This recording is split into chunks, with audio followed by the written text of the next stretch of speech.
have just dozens and dozens of interested investors, and how do you go vet through that? So establishing what you'd be looking for in an investor and what you'd be looking for in a deal, and starting to have some of those vetting conversations. If you can approach that decision point of, okay, now I'm ready, but here are the 10 firms that I've enjoyed having conversations with. Let's go start to create a little bit of a March Madness bracket among those 10. That's a perfectly good way to do it. I like this. So being upfront that I'm looking. So it's not so much of like, oh, I got to think through, do I take majority of this and that? It's kind of, you should have some sense of what you want in terms of capital requirement. And that's where I think bring in anywhere from, 30 to 50 million of primary capital to go do acquisitions.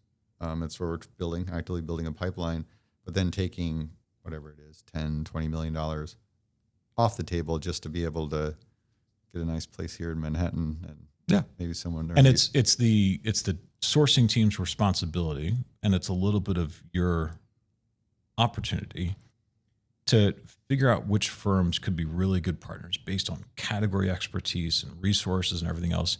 If your personal goals change, what we really haven't talked about is you think you want a minority deal, right? You believe you do. Yep. And very well should and could happen, but things change, right? And life happens. And I've seen far too many times founders have a perspective of, I will only do this. I will absolutely only do this.